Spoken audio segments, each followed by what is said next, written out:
Hello दोस्तों, नमस्कार। मैं भी एक आप सभी का बहुत बहुत स्वागत करता हूं एक और नए क्लास में। तो साथियों, जैसा कि एसएससी एमटीएस का एग्जाम 4 फरवरी से शुरू हो रहे हैं, तो यहाँ से यदि हम लोग अधिक से अधिक जीके, इंग्लिश, मैथ और रीजनिंग के क्वेश्चनों का प्रैक्टिस करें तो हम अपने शिफ्ट में आसानी से अच्छा स्कोर कर सकते हैं। तो साथियों, आज के इस पेपर के माध्यम से एक ऐसे प्रश्न पत्र को डिस्कस करेंगे जो कि आप अपने शिफ्ट को आसानी से क्रैक करने वाले हैं। लगभग इसी पेपर से आप सभी का एमटीएस एग्जाम आधा तैयारी तो इसी क्लास से हो जाएगा। यदि आपने इन पूरे 50 क्वेश्चन को अपने मनोमस्तिष्क में तैयार कर लिया, फिट कर लिया, तो क्योंकि इस क्लास में सबसे पहले जीके के वही क्वेश्चन होंगे जो कि आपके शिफ्ट में देखने को मिलेगा। उसके बाद इंग्लिश क्वेश्चन को देखेंगे, उसके बाद मैथ और रीजनिंग के क्वेश्चनों को देखने वाले हैं। तो आप सभी से प्लीज रिक्वेस्ट रहेगा कि आज के इस पहले पेपर को आप पूरा देखिए, क्योंकि यहां से हम लोग 8 दिनों में लगभग 25 से 26 क्लास देखने वाले हैं।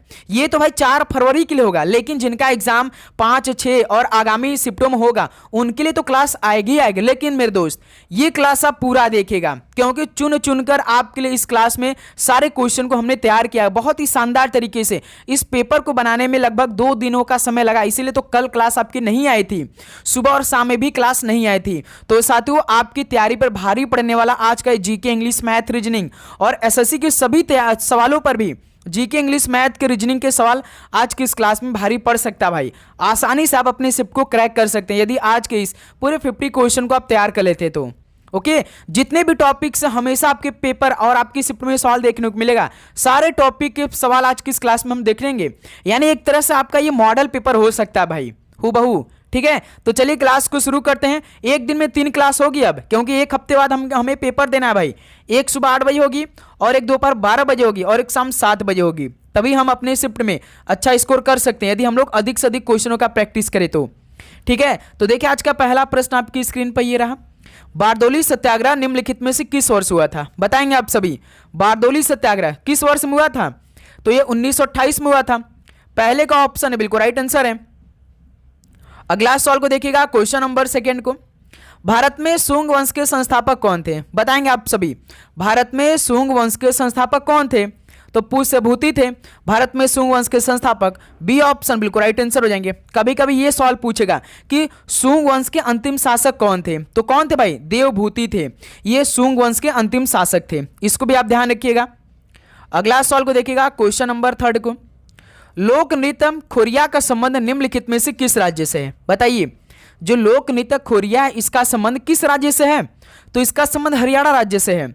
डी ऑप्शन बिल्कुल राइट आंसर हो जाएंगे।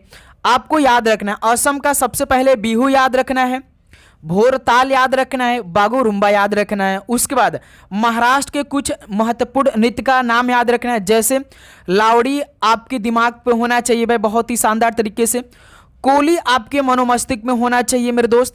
उसके बाद धनगरी गाजा होना चाहिए, लेजिम होना चाहिए, ये सभी। उसके बाद हरियाणा के जो कुछ महत्वपूर्ण नृत्य उसको आप याद रखें, जैसे झूमर है, धमाल है, फाग है और आपका गुग्गा है। ये सभी किस राज्य से? हरियाणा से। तो इतने आपको याद रखने हैं पेपर में जाने से पहले। ठीक है, अगला सवाल कॉल करिएगा। क्वेश्चन नंबर 4 का आंसर क्या बनेगा? भारत में वर्षों तक हरित क्रांति का मुख्य आधार क्या रहा या रही थी? बताएंगे आप सभी। भारत में वर्षों तक किसका जो कि हरित क्रांति का मुख्य आधार या रहा या रही थी? तो भाई गेहूं का था। सी ऑप्शन बिल्कुल राइट आंसर हो जाएंगे। अगला सवाल कॉल करिएगा, क्वेश्चन नंबर 5 को। जलियांवाला बाग हत्याकांड की जानकारी मिलने पर किसने अपनी नाइटहुड की उपाधि त्याग दी थी? जलियांवाला बाग हत्याकांड तो 13 अप्रैल 1919 में हुआ था, पंजाब के अमृतसर शहर में हुआ था। तो किसको इसकी जानकारी मिलने पर उन्होंने नाइटहुड की उपाधि त्याग दिया था? तो रविन्द्रनाथ टैगोर ने अपनी नाइटहुड उपाधि त्याग दी थी। ऑप्शन है बिल्कुल राइट आंसर है। अगला सवाल कॉल करिएगा, क्वेश्चन नंबर 6 का राइट आंसर क्या बनेगा? कपिल देव ने वर्ष 1983 विश्व कप किस स्टेडियम में जीता था? ये महत्वपूर्ण सवाल है भाई, क्योंकि यहां से आपके पेपर में जरूर सवाल देखने को मिलेगा। आप जानते हैं कि 1983 में भारत ने अपना पहला वर्ल्ड कप यानी 50 ओवरों का खिताब जीता था। तो बताइए दोस्त कि कपिल देव ने जो वर्ष 1983 विश्व कप जीता था वो किस स्टेडियम में जीता था? तो भाई लॉर्ड्स क्रिकेट ग्राउंड में जीता था, जो कि इंग्लैंड देश में ये मौजूद है। ऑप्शन है बिल्कुल परफेक्ट आंसर हो जाएंगे। और कपिल देव ने ही सबसे अधिक रन बनाए थे भाई, कपिल देव कप्तान ही थे। ठीक है, तो आप क्या बता सकते हैं कि जो भारत ने अपना 1983 में पहला विश्व कप 50 ओवरों जीता था किस टीम को हराकर? बता सकते हैं आप लोग कमेंट सेक्शन में, पूछ सकता है ये सवाल। चलिए अगला सवाल कॉल करिएगा, क्वेश्चन नंबर 7 को। आंध्र प्रदेश का एक कहानियों का वर्णन करने वाला शास्त्रीय नृत्य कौन सा है भाई? बताइए, आंध्र प्रदेश का एक कहानियों का वर्णन करने वाला शास्त्रीय नृत्य कौन सा इनमें से?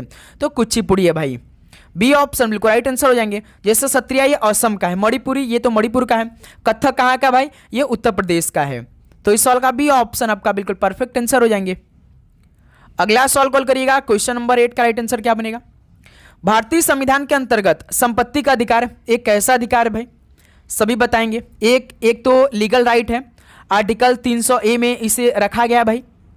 भारतीय संविधान के अंतर्गत जो संपत्ति का अधिकार है एक आपका संवैधानिक अधिकार है। तो इस तरह से सी ऑप्शन इस सवाल का बिल्कुल राइट आंसर हो जाएंगे। अगला सवाल को देखिए, क्वेश्चन नंबर 9। अमजद अली खान किस वाद्य यंत्र के वादक हैं? बताइए, अमजद अली खान किस वाद्य यंत्र के वादक हैं? तो ये सरोद के वादक हैं। बी ऑप्शन बिल्कुल राइट आंसर हो जाएंगे। अगला सवाल को देखिएगा, क्वेश्चन नंबर 10 क्या याद रखा है भाई? हड़प्पा वासियों को तांबा संभवतः वर्तमान समय के किस राज्य से प्राप्त होता था? बताइए, हड़प्पा वासियों को तांबा जो संभवतः प्राप्त होता था वर्तमान समय में किस राज्य से प्राप्त होता था उन्हें? तो ये राजस्थान से होता था भाई। ऑप्शन है बिल्कुल परफेक्ट आंसर हो जाएंगे, ध्यान रखिएगा। नेक्स्ट अगला सवाल कॉल करिए। तो साथियों आगे बढ़ने से पहले एसएससी एमटीएस एग्जाम 2026 के लिए आप सभी के शिफ्ट में यानी पेपर में छपने वाला प्रश्न आ चुका है। मेन सब्जेक्ट आपका जीके जीएस करंट अफेयर है और इंग्लिश है। तो जीके जीएस करंट अफेयर के आप सभी को 20 टेस्ट में पूरे 500 क्वेश्चन मिलेंगे और इंग्लिश भी पूरे 500 क्वेश्चन मिलेंगे। यानी आपको अपने पेपर में बैठने से पहले ये पूरा 1000 क्वेश्चन तैयार करना ही करना है, किसी भी हाल किसी भी सूरत में। यदि आपने ये पूरा टोटल 1000 क्वेश्चन तैयार कर लिया तो आपके अंदर एक अलग लेवल का कॉन्फिडेंस दिखेगा और आप अपने शिफ्ट को आसानी से क्रैक करने वाले, क्योंकि बहुत ही शानदार तरीके से एसएससी के नए पैटर्न को देखते हुए ये पूरा 1000 क्वेश्चन तैयार किया गया भाई। इसमें एक भी आपका प्रीवियस ईयर के क्वेश्चन देखने को नहीं मिलेगा, कुछ ही सवाल को देखने को मिलेगा जो कि आपके पेपर में देखने को मिल सकता है, लेकिन सारे एक्सपेक्टेड क्वेश्चन ये पूरा टोटल 1000 क्वेश्चन होंगे जीके जीएस करंट अफेयर और इंग्लिश का। तो ये क्वेश्चन आपको मात्र भाई टीम 50 रुपीज़ में प्रोवाइड कर रही है। इस नंबर पे आपको मैसेज करना है और ये टेस्ट अपने पास मंगाना है सभी को, और अपने पेपर में बैठने से पहले इस टेस्ट के 1000 क्वेश्चन जरूर देखिए भाई, और आपकी तैयारी बहुत ही बेस्ट लेवल की होने वाली है इस टेस्ट से। ठीक है, अगला सवाल देखिए, क्वेश्चन नंबर 11। समुद्र पार भारत के दक्षिणी पड़ोसियों में कितने द्वीप देश शामिल है? समुद्र पार भारत के दक्षिणी पड़ोसियों में कितने द्वीप देश शामिल है? 2 देश है, एक श्रीलंका दूसरा मालदीव है। तो ये बी ऑप्शन आपका बिल्कुल परफेक्ट आंसर हो जाएंगे। अगला सवाल कॉल करिएगा, क्वेश्चन नंबर 12। लोक नृत्य यात्रा की उत्पत्ति निम्नलिखित में से किस राज्य से हुई है? बताएंगे, लोक नृत्य यात्रा की उत्पत्ति किस राज्य से हुई है?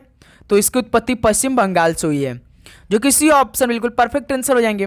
याद रखिएगा भाई, जैसे देखिए तमिलनाडु का आप अच्छी तरीके से याद रखिएगा, करगम पहले नंबर पे, कोलाटम, कुम्मी, ये तीनों याद रखना है। करगम, एक आप भरतनाट्यम भी याद रखिएगा, भरतनाट्यम भी तमिलनाडु का ही है, भरतनाट्यम याद रखिएगा, करगम याद रखिएगा, कुम्मी याद रखिए, कोलाटम, ये चारों तो भाई तमिलनाडु का याद रखिएगा आप लोग।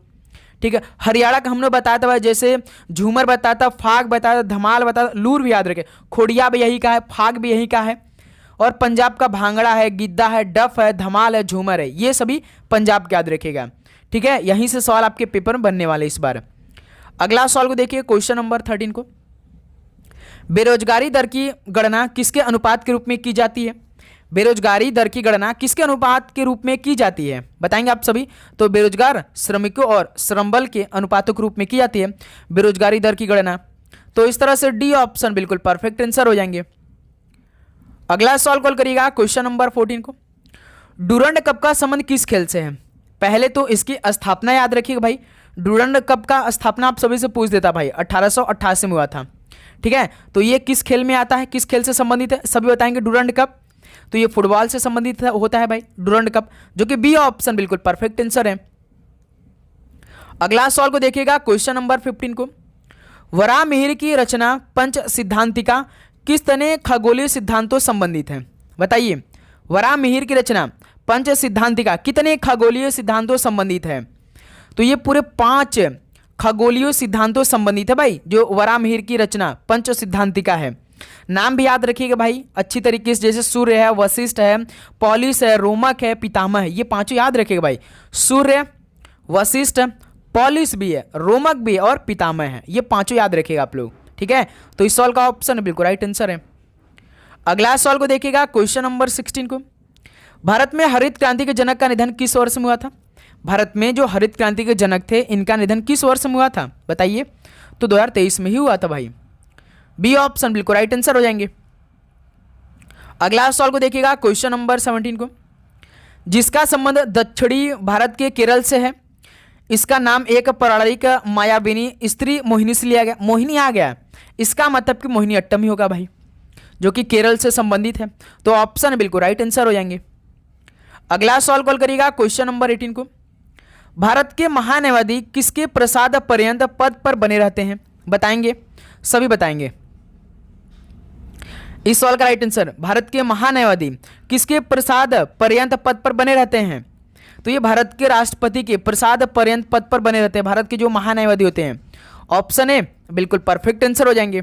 ओके, ध्यान रखिए, मोस्ट इंपॉर्टेंट सवाल। ये आर्टिकल आपका 310 में, इसके कुछ सरकारी पद हैं, इस पर आधारित व्यक्ति हैं, ठीक है, अच्छे से याद रखिएगा। जैसे प्रसाद पर्यंत मतलब कि ये कृपा पर या निर्भर पे या इच्छा पर निर्भर करते हैं। इनका यदि राष्ट्रपति का मन होगा ना तो इनको हटा सकते हैं भाई। ये राष्ट्रपति की कृपा पर रहते हैं, उनके निर्भर पर रहते हैं, उनके इच्छा पर ये स्थित रहते हैं, ठीक है, जो प्रसाद पर्यंत होते हैं। अगला सवाल कॉल करिएगा, क्वेश्चन नंबर 19 को देखिए।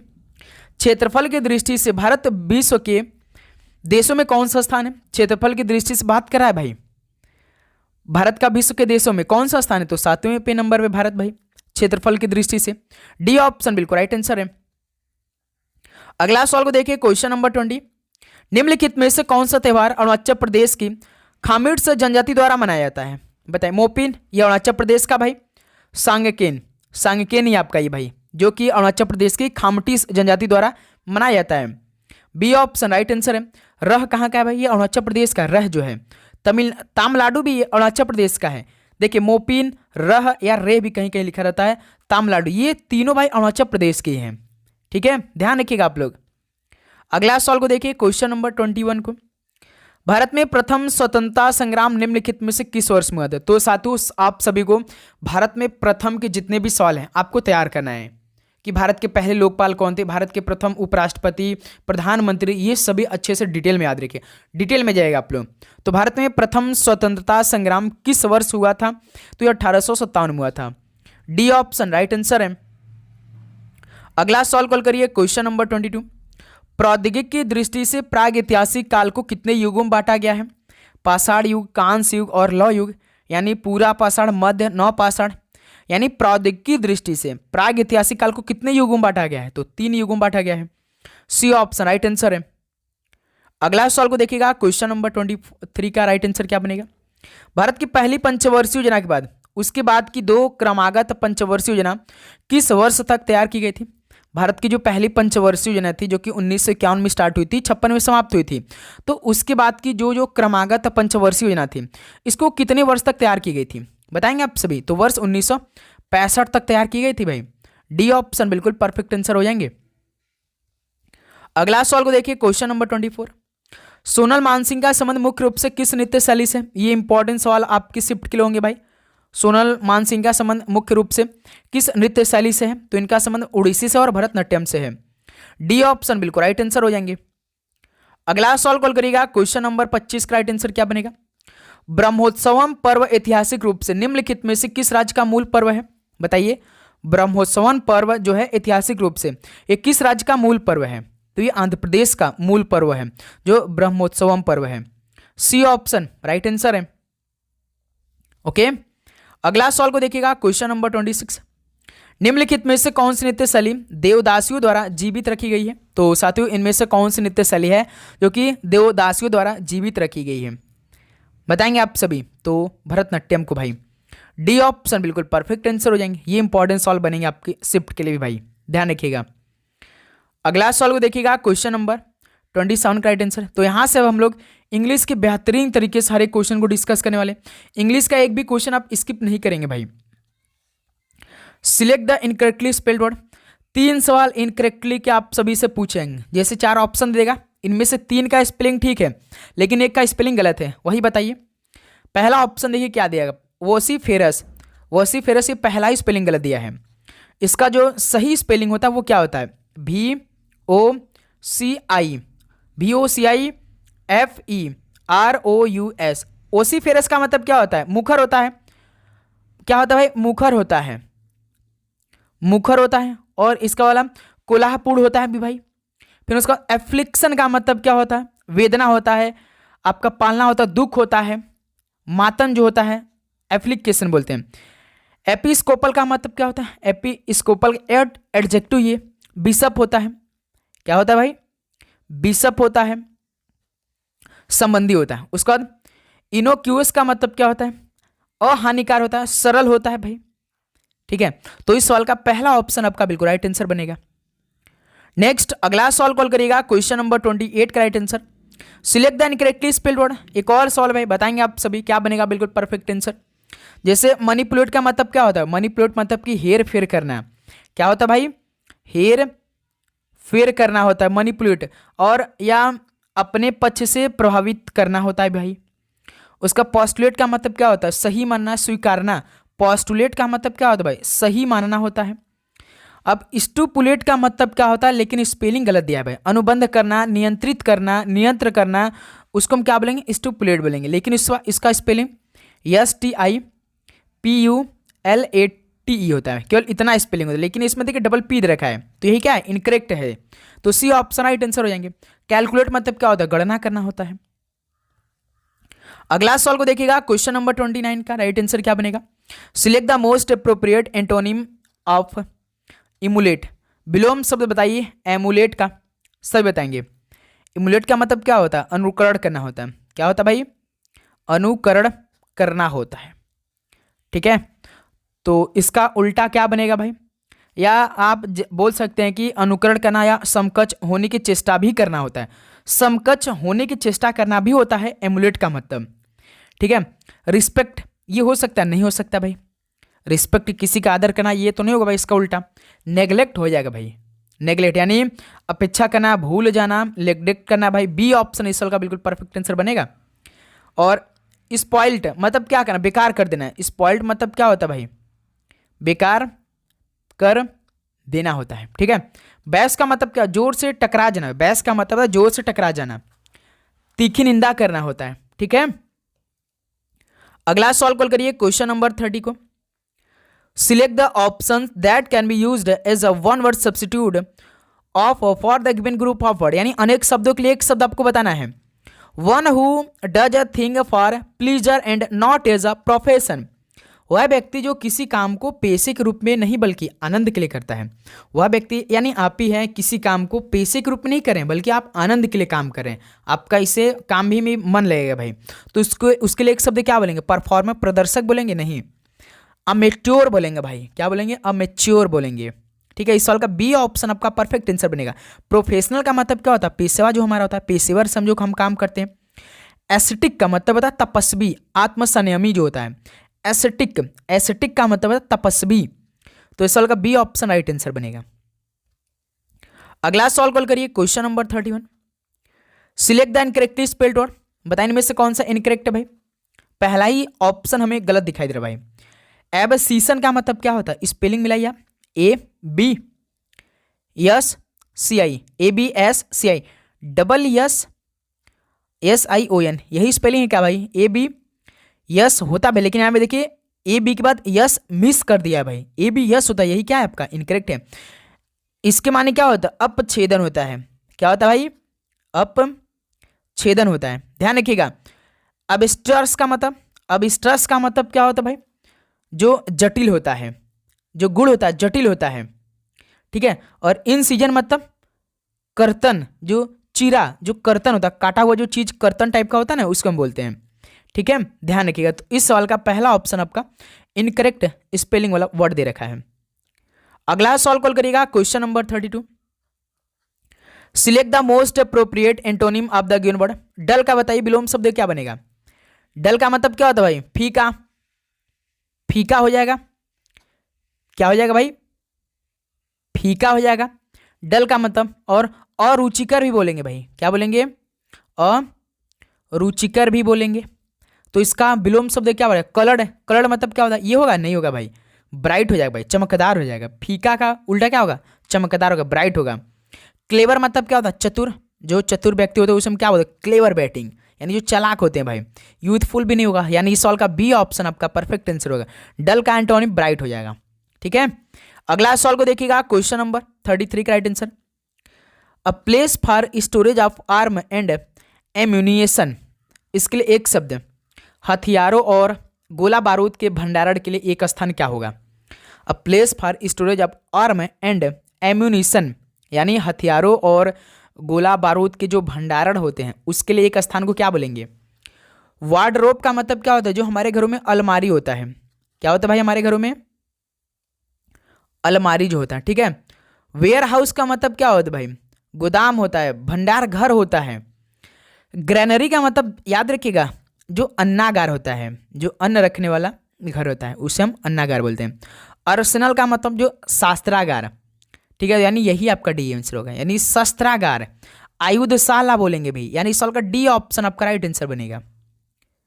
अगला सॉल्व कॉल करिएगा, question number 34, select the most appropriate meaning of the given idiom, call it a day, यानी अंत करना भाई, काम बंद कर देना, अवकाश लेना। जैसे कोई मैच होता है तो देखते जब अंपायर घोषित करना होता, मैच को डिक्लेयर करना होता तो क्या बोलते, कॉल इट अ डे, यानी मैच वो क्या हो गया, स्थगित हो गया।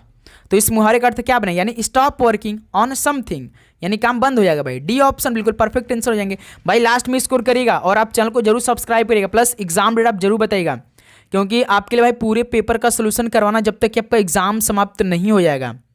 ठीक है, select the most appropriate meaning of the given idiom, heart and soul, बताइए इस मुहावरे का अर्थ बताइए। हर्ट एंड सोल यानी दिल जान से, यानी क्या होगा भाई, यानी with all the effort you can put हो जाएगा भाई, आप जितना प्रयास कर सकते हैं उतना करिए भाई। सी ऑप्शन बिल्कुल परफेक्ट आंसर हो जाएंगे। अगला सवाल को देखिए, क्वेश्चन नंबर 36 का राइट आंसर क्या बनेगा। सिनोनिम्स पूछ रहा भाई पॉपुलस का, बताइए। घनी आबादी वाला जो स्थान उसे हम क्या बोलते हैं, क्राउडेड बोल देंगे ना भाई। पॉपुलस या आप बोलते हैं पॉपुलेशन, यानी घनी आबादी वाला, तो उसे हम क्या बोलेंगे, क्राउडेड, यानी बहुत अधिक संख्या में लोग की भीड़ भाड़ है जो, उससे हम क्या बोलेंगे, क्राउडेड। ऑप्शन इस सवाल का राइट आंसर बनेगा।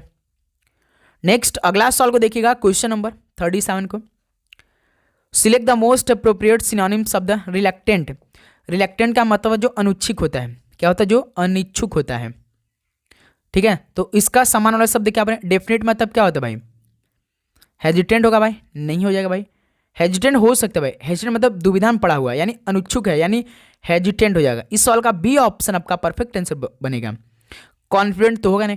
इनडिस्क्रीट मतलब क्या होता है, जो अविवेकी होता है, अभद्र जो होता है, क्या होता है, जो अभद्र होता है उसे हम क्या बोलेंगे, इनडिस्क्रीट बोलेंगे। अगला सॉल्व कॉल करिएगा, क्वेश्चन नंबर 38 को। तो अब देखिए यहां से हम लोग कुछ रीजनिंग और कुछ मैथ के बेस्ट लेवल के क्वेश्चन को डिस्कस करेंगे। आप सभी को मैथ रीजनिंग बस इतना ही करना है। अब देखिए, एक निश्चित कोड भाषा में मसल को NTTBMD लिखा जाता, उसी कोड भाषा में प्लेनेट को कैसे लिखा जाएगा। तो दोस्त मेरे यहाँ पे क्या पूछा है, MUSCLE, मसल का कोड क्या लिखा है भाई, NTTBMD। ठीक है, अब M से N हुआ, यानी इसमें क्या हुआ भाई, यम से यम होता 13, यन होता 14, इसमें +1 हुआ है। U होता 21, T है 20, यानी इसमें आपका -1 हुआ है। यस होता 19, T होता 20, यानी इसमें +1 हुआ है। C होता 3, B होता 2, यानी इसमें -1 हुआ है। L होता है 12, M होता 13, +1 हुआ है। E 5 और D 4, यानी इसमें -1 हुआ है। यानी इसमें लॉजिक क्या है, +1 -1 +1 -1 +1 -1, ये लॉजिक इस पे चल रहा है भाई। यानी इसी सेम पैटर्न पे हमें प्लेनेट को बताना पड़ेगा। PLANET प्लेनेट है, तो सबसे पहले +1 करना पड़ेगा, -1 +1 -1 +1 -1। P से पहले कौन सा अच्छा रहता है भाई, P के पहले आगे, क्योंकि P के बाद हमें, P के बाद क्यों आता है। L के पहले कौन आता है, K आता है भाई। A में एक जोड़ देंगे तो B बन जाएगा। N से पहले कौन आता है, M आता है। E में एक जोड़ देंगे तो F हो जाएगा। T के पहले कौन आता है, S आता है। देखिए कौन सा ऑप्शन भाई, QKB MFS, कौन सा ऑप्शन भाई, QKB, देखिए QKB MFS, यानी C ऑप्शन, यानी सॉल्व का C ऑप्शन आपका परफेक्ट आंसर बनेगा। इसमें लॉजिक भाई था +1 -1 का। ठीक है, अगला सॉल्व को हल करिएगा, क्वेश्चन नंबर 39 का राइट आंसर क्या बनेगा। निम्नलिखित में से कौन सी संख्या दी गई श्रृंखला में प्रश्न चिन्ह के स्थान पर आएगी? नंबरों का श्रृंखला है भाई, आप सभी को बताना है इस क्वेश्चन मार्क ये कितना आएगा? 62, 67, 74, 83, 94 और 107 है। तो क्वेश्चन मार्क है, बताएंगे आप सभी क्या आएगा इसके बाद। देखिए नंबरों का श्रृंखला बढ़ रहा है, यानी कुछ ना कुछ इसमें जोड़ा होगा। 62 से 67 प्लस 5 किया है, 67 से 74 प्लस 7 किया है, 74 से 83 प्लस 9 किया है, 83 से 94 यानी इसमें प्लस 11 किया है, 94 से 107 इसमें प्लस 13 कर दिया है। देखिए plus 5 plus 7 plus 9 plus 11 plus 13 यानी अगली संख्या क्या होगा भाई? 107 में हम प्लस 15 को जोड़ेंगे भाई। 107 प्लस 15 कितना होगा? 122 हो जाएगा, यानी इस सवाल का बी ऑप्शन हमारा परफेक्ट आंसर बनेगा। ओके, नेक्स्ट अगला सवाल को हल करिएगा। क्वेश्चन नंबर 40 का राइट आंसर क्या बनेगा? निम्नलिखित प्रश्न में दिए गए विकल्पों में से संबंधित अक्षरों का चयन करिए। एच एक्स पी का संबंध सी एस के है तो ए एन टी का रिलेशन क्या बनेगा? तो देखिए यहां पे क्या दिया है? एच एक्स पी, इसका कोड सी एस के है। एच होता है 8, सी होता है 3, एक्स होता है 24, एस होता है 19, पी होता है 16 और के होता है 11। 8 से 3 यानी इसमें -5 हुआ है, 24 19 इसमें भी -5, 16 से 11 -5 यानी इसमें लॉजिक क्या है भाई? -5 का है। तो आंट में हम सेम लॉजिक लगाएंगे -5 का। तो देखिए ए एन टी, ए होता है 1, एन होता है 14, टी होता है 20, -5 इसमें करिए, -5 इसमें करिए। 20 में से 5 घटाएंगे 15, 15 पे कौन आता है भाई? ओ आता है। 14 में से 5 घटाएंगे 9, 9 पे आई, आई ओ देखिए किस ऑप्शन में? लास्ट में सी ऑप्शन में, ये हो जाएगा। अब यहाँ पे देखिए एक ऑप्शन 27 बनी, 27 में से 5 घटाइए 22, 22 पे भी आता है, भी आई ओ आपका सी ऑप्शन बिल्कुल राइट आंसर हो जाएंगे। ओके चलिए अगला सॉल्व कॉल करिएगा। क्वेश्चन नंबर 41 का राइट आंसर क्या बनेगा? हल करिए, इससे क्या बनेगा? दिए गए विकल्पों में से किन दो संख्याओं को आपस में बदलने पर निम्नलिखित समीकरण सही हो जाएगा भाई? 36 × 11 भाग 3 -10 + 4 बराबर 49, यानी हमें भाई 49 बराबर 49 लाना है, यानी LHS बराबर RHS हमें करना है। लेकिन इस बार हमें ऑप्शन का मदद लेना पड़ेगा भाई। चलिए तो पहला ऑप्शन को हम उठाएंगे, 4 और 11 को आपस में बदलेंगे, यानी जहां पे 4 होगा वहां पे 11 रख देंगे, जहां पे 11 होगा वहां पे 4 रख देंगे भाई। ठीक, पहले समीकरण को हम बनाएंगे। देखिए 36 × 11 है तो भाई 4 रखना पड़ेगा, भाग 3 है, -10 है, प्लस देखिए इस बार 4 है तो 11 रख देंगे। इसको सॉल्व करने के बाद हमें 49 चाहिए। हल करिए, देखिए 36 गुणा, अब देखिए 4 का भाग 3 का भाग 4 में जाएगा, यानी 4/3 कर सकते हैं हम लोग, -10 + 11। ठीक, देखिए 3 × 3, 3 का भाग हम 36 में कराएंगे तो 12 बार में, 12 × 4 = 48, 48 - 10 + 11, ये +11 ये +48 कितना है भाई? कितना हो जाएगा? 59 हो जाएगा। 59 में से 10 को घटा देंगे तो 49 हो जाएगा, यानी देखिए 49 हमें लाना था तो ये आंसर है, यानी पहला ही ऑप्शन बदलने से, यानी 4 और 11 रखने पे हमारा आंसर मिल गया भाई, यानी 41 का ए ऑप्शन बिल्कुल राइट आंसर हो जाएंगे। ओके चलिए अगला सॉल्व कॉल करिएगा। क्वेश्चन नंबर 42, यदि ए और बी की आयु का अनुपात 3:4 है और उनकी आयु का योग 28 है तो बी की आयु ज्ञात करिए भाई। ये बेस्ट लेवल का सवाल है। देखिए ए अनुपात बी दिया है, ए का अनुपात 3 दिया है, बी का अनुपात 4 दिया है। ठीक है, तो इसका योग भी दिया है भाई, यानी हम इसको 3x कर लेते हैं भाई, प्लस 4x कर लेंगे। इनका मान कितना दिया? 28 दिया है, यानी 4 3 7, 7x बराबर 28 हो जाएगा। यहाँ से x की वैल्यू कितना आ जाएगा? 7 × 28 यानी 4 आ जाएगा। यहाँ से x की वैल्यू हमारा 4 आ गया। पूछा किसका? b का, यानी b का पूछा है, 4x को हमने माना था तो 4 × 4 के 16 यानी 16 वर्ष हो जाएगा भाई। अब देखिए फिर समझिए, जैसे देखिए a अनुपात b है, ए आपका 3 दिया है, बी आपका 4 दिया, लेकिन इनका योग भी भाई 28 दिया है, तो हम इसे क्या करेंगे? x के टर्म में देते हैं, 3x योग पूछा है तो 3x + 4x करेंगे। 3x + 4x कितना हो जाएगा भाई? बराबर 28। इनको जोड़ेंगे तो 7x, 7x बराबर 28, तो यहाँ से 7 × 7 7 × 28 यानी x की वैल्यू यहाँ से 4 आ जाएगा। अब देखिए b का पूछा है तो b हमने 4x माना है, तो x की जगह हम क्या रखेंगे? जैसे 4x है तो 4x की जगह 4 रख देंगे, यानी कितना होगा? 16 वर्ष हो जाएगा। यही b का यदि a का पूछता तो 3 × 12 वर्ष होता, क्योंकि 3x में हम x की जगह 4 रखते तो, यानी सॉल्व का सी ऑप्शन बिल्कुल राइट आंसर हो जाएंगे। क्लियर? अगला सवाल को देखिएगा। क्वेश्चन नंबर 43 का राइट आंसर, 70 से लेकर 144 तक 13 के सभी गुर्जों का औसत कितना बनेगा भाई? आप सभी को 70 से लेकर 144 तक 13 के सभी गुर्जों का औसत बताना है, यानी 13 से कट सकता है जो 70 से लेकर 144 तक के बीच की जितनी भी संख्या जो कि 13 से कटना चाहिए। जैसे 71, 72, 73, 74 नहीं कटेगा, 78 डायरेक्ट कटेगा भाई, 78 कटेगा भाई 13 से, 13 छक्का 78, फिर 13 से 91, 13 से 91, 13 8 104, 13 9 117 भाई 13 के गुर्जों को बताना है, 13 9 117, 13 10 130, फिर 143 हो जाएगा भाई, फिर बस 144 तक बताना है, यानी इतना है भाई टोटल 1 2 3 4 5 6, यानी 70 से लेकर 144 तक के 13 के जितने भी सभी गुणज हैं ये 6 ठे संख्या है, 78 91 104 117 130 143।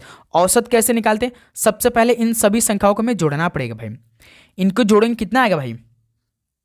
जोड़ा जाए भाई, देखिए 130 143 कितना होगा भाई?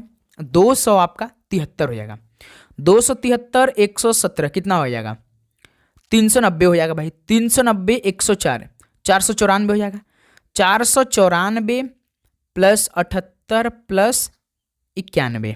ठीक, पहले 78 और 91 को हम जोड़ लेते हैं, 8 1 9 7 9 16, यानी यहाँ से 494 प्लस 169, इसको जोड़िए भाई, 9 4 13 का 3 1, 9 6 15 16 का 6 1, 4 1 5, यानी 663 आ रहा है भाई।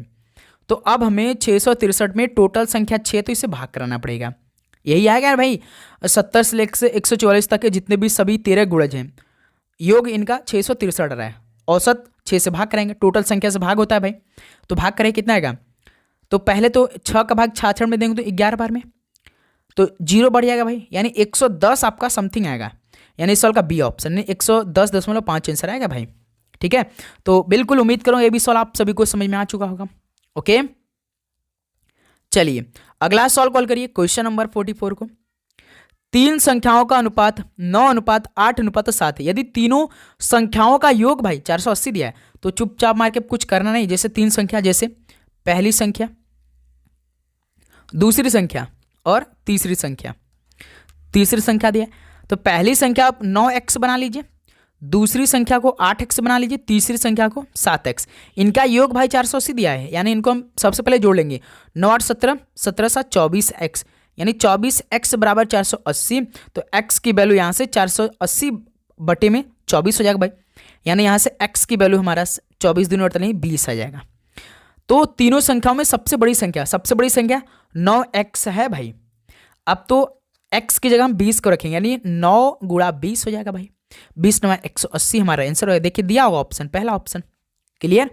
तो ये भी सवाल इस तरह से सवाल हल होगा भाई, आप अपने पेपर में हल करिएगा। ठीक है, चलिए अगला सवाल कॉल करिएगा, क्वेश्चन नंबर 45। तो साथियों किसी भी प्रश्न पे यदि डाउट होगा तो कमेंट सेक्शन में जरूर बताइएगा। 1556 का 75% कितना बनेगा? दोस्त मेरे 1256 गुणे 75%, यानी 75 बटे 100 करना पड़ेगा। 25 तिया 75, 25 चौका 100, ठीक। 4 तिया 12, 14 चौका 56, 314 गुणे 3, ये हमारा राइट आंसर आएगा। इतना गुणा करने पर 3 चौका 12 2 1, 3 1 कम 3 1 4, 3 3 942 आ रहा है क्या? 942 बी ऑप्शन, यानी 1256 का 75% कितना होगा? 942 होगा, जो कि बी ऑप्शन बिल्कुल राइट आंसर दिया है। अगला सवाल कॉल करिएगा, क्वेश्चन नंबर 46। छूट की दर ज्ञात करिए जब अंकित मूल्य 2280 है और विक्रय मूल्य 1482 है। हल करिए भाई। जैसे अंकित मूल्य यानी कास्ट प्राइस कितना दिया है भाई? 2280 दिया है, और सेलिंग प्राइस कितना दिया है मेरे दोस्त? 1482 दिया है। आप सभी को छूट निकाले तो पहले माइनस कर लीजिए। 2280 में से 1482 को माइनस करिए, कितना आएगा? कितना रहा भाई? 2280 में से 1480, यानी 10 में से 2 घटा 8, यहाँ से 7 है, 17 में 7 घटा 9, और यहाँ से 21 में से 14 घटा देंगे तो 9 आएगा, यानी 21 में से 14 यानी 798 आएगा भाई। अब यहाँ से हमें छूट ज्ञात करना भाई, यानी छूट की दर ज्ञात करना, यानी 798 आ रहा भाई जब हमने कास्ट प्राइस से सेलिंग प्राइस को माइनस किया। तो आप क्या करेंगे भाई, यहाँ से अब जब छूट निकालते तो कैसे निकालते, यानी जो छूट हमारा है वो क्या है भाई? 798 जो हमने छूट निकाला भाई बट्टे में, इसको कितना कर देंगे? अंकित मूल्य जो कास्ट प्राइस, इससे भाग करवाएंगे 2280 से। किससे मल्टीप्लाई करेंगे भाई? भाग करवाएंगे 2280 से, मल्टीप्लाइड बाई 100 कर देंगे, ये आंसर आ जाएगा भाई। सॉल्व करिए आप, जब इसे काटेंगे पीटेंगे तो आपका कितना प्रतिशत आएगा, बिल्कुल करेक्ट प्रतिशत आएगा 35%। ठीक है, तो इस सवाल का ऑप्शन है आपका बिल्कुल परफेक्ट आंसर हो जाएगा। चलिए अगला सवाल कॉल करिएगा, क्वेश्चन नंबर 47 का आंसर 31 और 73 का महत्तम समावर्तक ज्ञात करिए। 31 और 73 ये तो भाई एक अभाज्य संख्या है। अभाज्य संख्या क्या होती है, वही संख्या होती है जो खुद से एक और अपने आप से कटती है, यानी केवल एक होगा भाई। 31 और 73 का HCF कितना होगा, 1 होगा, यानी सी ऑप्शन इस सवाल का राइट आंसर बनेगा। अगला सवाल कॉल करिए, क्वेश्चन नंबर 48 18, 24 और 36 का लघुत्तम समावर्तक ज्ञात करिए। बताइए भाई 18, 24 और 18, 24, 36। 18 में से 24 घटा देंगे तो 6, 24 में 36 घटा देंगे 12। इनका एलसीएम निकालिए, 6 12 का एलसीएम कितना आएगा, 2 23 6, 2 6 12, 2 23 यानी 3 3 2 दूनी 4 23 12 आएगा। 12 है नहीं है भाई, तो 12 12 6 72 कर, 6 6 माइनस करिए, 12 6 72 आएगा, हो सकता है देखा जाए भाई।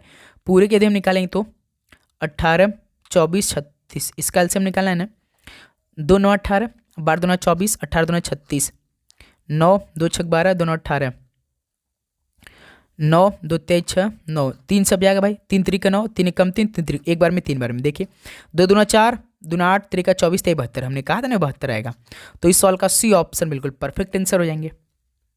नेक्स्ट अगला सवाल कॉल करिएगा, क्वेश्चन नंबर 49 यदि किसी वस्तु का क्रय मूल्य उसके विक्रय मूल्य का 5/8 है तो लाभ प्रतिशत कितना होगा भाई, सॉल्व करिए। यदि किसी वस्तु का क्रय मूल्य उसके विक्रय मूल्य का 5/8 यानी कास्ट प्राइस अपन में सेलिंग प्राइस बराबर 5/8 है, ये समीकरण है।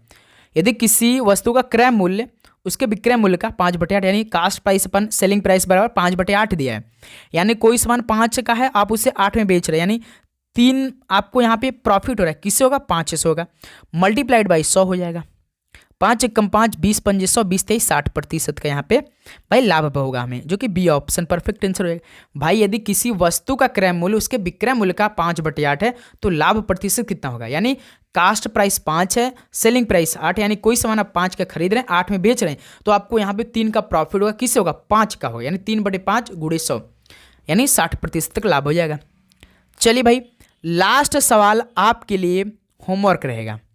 यदि A1 जो है ना A2 से 19 अधिक है तो A2 जो है ना वो A1 से कितने प्रतिशत कम है, यानी दोस्त समीकरण कैसे बनेगा, मान कि A1 है आपका A2 है, सवाल बोला है कि यदि A1 जो है ना A2 से 19 अधिक है, A2 यदि हम 100 कर लेते हैं तो A1 कितना हो जाएगा, 119 हो जाएगा।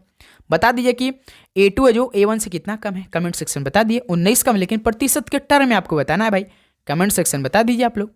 ये सवाल आपके लिए होमवर्क रहेगा भाई। तो दोस्त मेरे एक ऐसा प्रश्न पत्र है जो कि आपके शिफ्ट के लिए मोस्ट इंपॉर्टेंट साबित हो सकते हैं।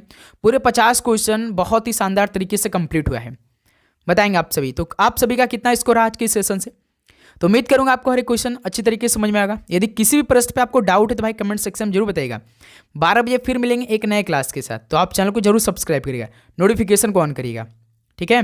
तो चलिए मिलते हैं एक और नए क्लास में। आप सभी को जय हिंद, जय भारत, पढ़ाई करते रहिए, ऑल द वेरी बेस्ट, धन्यवाद।